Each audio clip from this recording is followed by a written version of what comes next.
Bonjour et j'espère que vous allez bien.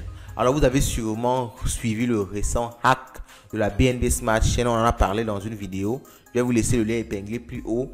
Et l'entreprise Binance est en train de mettre des éléments en place pour pouvoir retrouver l'attaquant.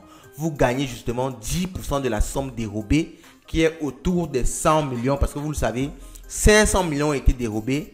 Une partie a été bloquée par des entreprises concurrentes, des entreprises partenaires, autant pour moi de Binance, mais environ 100 millions restent au niveau de l'attaquant.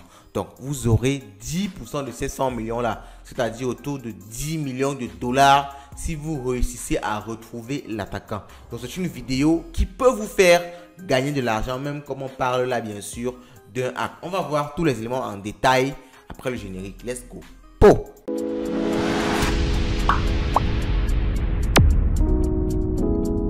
Alors ici nous avons un article de CryptoAss et qui explique un peu mieux, n'est-ce pas, comment faire pour pouvoir bénéficier de cette prime là. Donc on va déjà rappeler les éléments.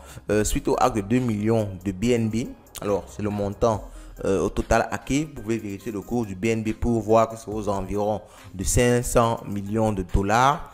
Les équipes de la BNB considèrent l'instauration d'une prime jusqu'à 10% des fonds volés.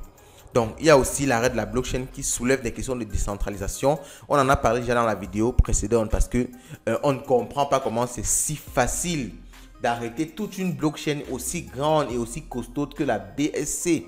Parce qu'il faut comprendre que la BSC actuellement, dans les top blockchains, je crois après Ethereum, c'est la BSC. C'est vraiment une énorme blockchain. Et l'arrêter aussi facilement parce qu'il faut le dire, en quelques minutes après la détection du hack, toute la blockchain a pu être arrêtée. Donc un réseau mondial d'ordinateurs décentralisés en principe qui peut être arrêté en quelques secondes, en quelques minutes comme ça par la décision d'une entreprise. Finalement, on est très loin des idéaux de la blockchain qui nous rappelaient, qui nous ressassent sans cesse le fait de la décentralisation. Donc on est déjà venu sur ce point-là, on avance. Donc la BNB Smart Chain fait le point sur le hack subi. Donc là c'est déjà le point. Et bon, ils présentent leurs excuses à la communauté pour la gêne occasionnée. On ne va pas venir sur ça. Ça ne nous intéresse pas. Donc, c'est ainsi qu'un système de primes est mis en place. Il faut le rappeler, quand il y a souvent des hacks, des systèmes de primes sont mis en place. Donc, cela consiste en quoi exactement? Vous allez faire des recherches concernant le hack. Vous savez, c'est la blockchain, tout est public. Donc, vous-même, vous pouvez vous lancer. Et nous, on va se lancer dans ça et on va partager cette aventure avec vous. Donc, on va vous montrer également comment ça va permettre de voir un peu comment on analyse des protocoles, comment est-ce qu'on analyse des adresses, comment est-ce qu'on voit les transactions qui ont été faites entre plusieurs adresses pour essayer de détecter un certain nombre de choses, pour voir où la transaction arrive finalement. On fera ça dans quelques vidéos. J'espère que ça va vous intéresser. Laissez un like, un commentaire si ça vous intéresse pour nous encourager également à le faire. Donc, pour la suite des événements, alors comme je le disais, vous allez analyser tout ça. Et si vous arrivez à identifier, par exemple, une adresse qui appartient à un exchange où finalement l'argent est arrivé, et donc ça veut dire l'exchange là forcément va procéder à un KYC et ça va déjà donner une piste sur l'identité de l'attaquant. Donc si vous arrivez à avoir ce genre d'éléments là, vous pourrez avoir 10% de la somme volée autour de 100 millions. Si vous réussissez à récupérer carrément les 100 millions, vous pourrez également avoir ces 10% là. Donc c'est ainsi qu'un système de primes. Alors en premier lieu sont les appels aux hackers White Hike. Donc, c'est vraiment pour essayer de partager les connaissances, de diversifier l'effort de recherche. Parce que vous savez, une personne, c'est toujours mieux de plusieurs personnes qu'une seule personne. Ça, vous le savez. Donc, juste dans un deuxième temps, le hacker a maintenant une prime au-dessus de sa tête. En effet, jusqu'à 10% du total des fonds retrouvés pourront être reversés à quiconque arrive à identifier le ou les pirates. Donc, ces primes pourront s'élever à plusieurs millions de dollars, oui, effectivement. En effet, il y a plusieurs centaines de milliards de dollars bloqués sur l'adresse de l'attaquant pour le moment. Donc, vous voyez, il y a plusieurs centaines de millions de dollars. Exactement 421 millions de dollars qui ont été bloqués actuellement.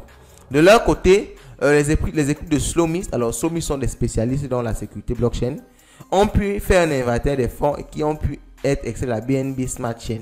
Au total, ce sont environ 110 millions de dollars répartis sur différents réseaux. OK? Donc 110 millions de dollars répartis sur différents réseaux. Bon, il y a vraiment quelques éléments problématiques avec cette histoire de centralisation là.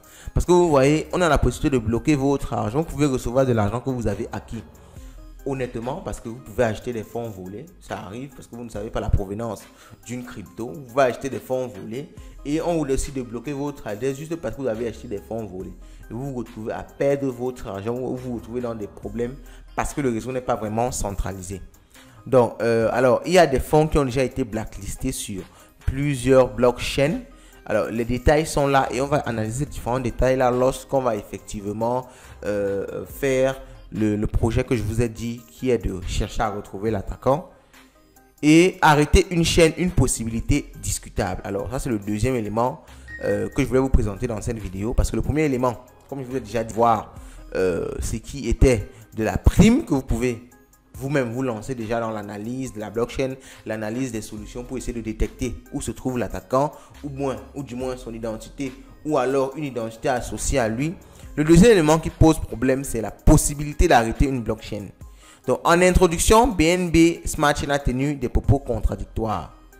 La notion de chaîne décentralisée est évoquée, mais il a aussi précisé que le réseau ne comporte que 26 validateurs actifs. 26 validateurs, c'est tout simplement, c'est tellement petit comparé par exemple au Bitcoin qui a plus de, je crois, 5000 nœuds.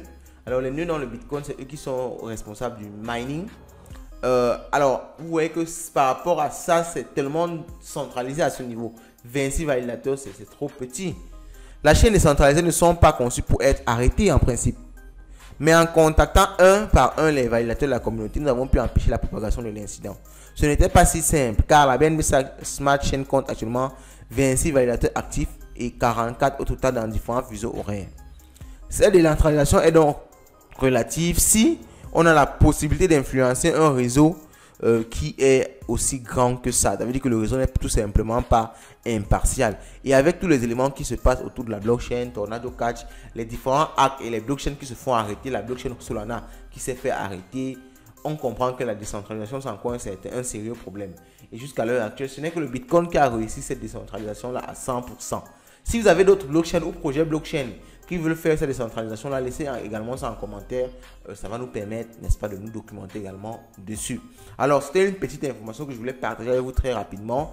Et également cette possibilité là de gagner de l'argent si vous vous lancez dans cette quête là. Sachez que c'est un protocole public, tout le monde a cette possibilité là. Il suffit de bien réviser vos notions de blockchain et avec un peu de chance, vous pourrez justement avoir les preuves, avoir les éléments qui permettront de retrouver l'attaquant. Sur ce, je vous souhaite de passer une bonne journée et je vous souhaite comme d'habitude d'avoir le maximum d'argent car vous le savez, l'argent, c'est le nerf de la guerre.